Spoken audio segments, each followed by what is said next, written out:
Next step is chipper. Starting to get a bit more complex. I mean, Yeah. we could live in cyclical and circuit forever. We don't have to go to chipper, but people want to. But we're excited, so we're going to go to chipper today. We're going to go to chipper. And Yeah. it starts to get a little bit more complex here because in a chipper where we're doing a list of exercises, so let's say, for example, you've got 50 wall balls, 40 box jumps, my legs, 30 toe to bar, 20 power cleans, and 10 bar muscle ups. Okay. I don't know. That's our list for today. Okay.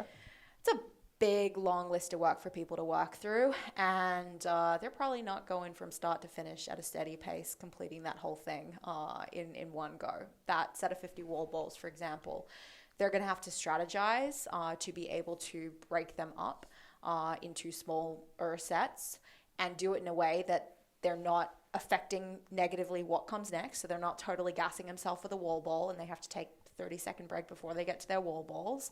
And throughout those wall balls, before they do those box jumps, and then throughout the wall balls, we don't want to see them do like 35 reps and then not be able to complete the next 15 because they're so tired. They're going to have to, break them into sets of 12 or whatever it is they decide is appropriate and have small little even breaks between the work. Yep.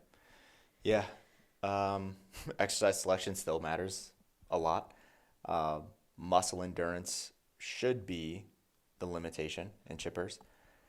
If a client, let's say you give a client this big long, let's say that chipper, the 50 down to 10, and they responded back to you and Coach RX and they're like, how should I approach this? I would delete it and just go back to circuit because they're not ready, right? So there would have to be, for clients to approach chippers effectively, they have to know them. They have to understand themselves and their own muscle endurance limitations, right? So like when you put out those 50 wall balls and, someone knows in their brain, like my max unbroken set of wall balls is 60. Maybe I shouldn't try to go unbroken on the 50 because now I'm going to have to walk around the gym a couple times, take a couple sips of water before being able to even do a box jump. We don't have the ability to have that lap timer and we're like, boom, this is sustainable, right? We can repeat the work and ensure that it's sustainable. That's one way to do it. But we should be able to do one chipper with a client that can effectively do it. We should be able to do one chipper or one piece of work and trust that the client will just self-regulate how to break up all those reps and finish at a higher effort than they started, if that makes sense. So you're not just hitting singles on the bar muscle up to finish that chipper. There should be some idea of how they should attack each piece of work, right?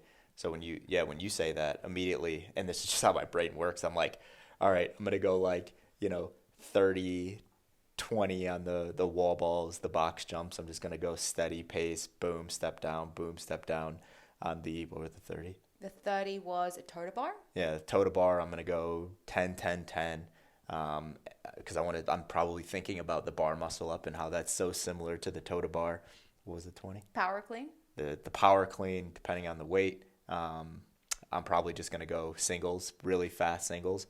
And then on the bar muscle up, I'm probably just going to go straight through or go 5-5, right? So it's people should start thinking about that when they see chippers. But if they're like, I have no idea, let me ask my coach how to approach this, just take the chipper. Don't do chippers with them. Yeah. You said it before as well, exercise selection matters. I just ran through a fairly advanced list of exercises right there. That's where my brain went with chipper. Mm-hmm. Because honestly, when I've seen chippers inside a CrossFit, especially in testing, that's what they look like. Yeah, shit has to look sexy, man. Yeah. I don't want to see 100 fucking air squats. But it could be. Yeah, it could be. That chipper could start with a 100-cal assault bike. Mm-hmm. Yep. Definitely could be, getting the same result from that work, but having less complex exercise selection inside of there. Yeah, I think I'll speak for myself. My brain goes to a little bit more advanced exercise selection in chippers, just because when I think of who's doing chippers, I think of a little bit more advanced of a person. Yeah. Just because, and work is work, right? I think it's cool for people to experience all kinds of work, but I don't know.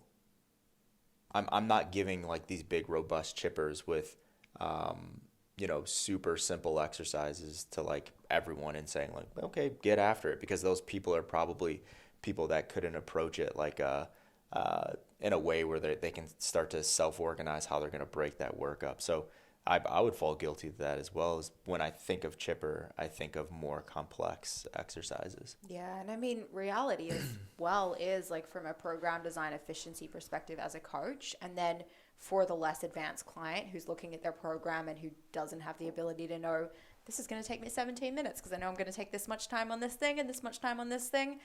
Circuits are really nice because of the constraint of time. Like, you know how much time that 15-minute AMRAP or those 5-minute intervals are going to take your client to complete, and they know too. But there's nothing better than being in like a MAP 5 piece and you're like, I'm going to do 4 time pieces with this client and I want it to be around 3 minutes. And you just, and they give you results on Monday, or you look at the results and it's like 258, 259, 301. And you're like, you just want to be like, yeah, that was, but they wouldn't get it, right? So you just kind of pat yourself on the back in those pieces. Definitely, I've done that before.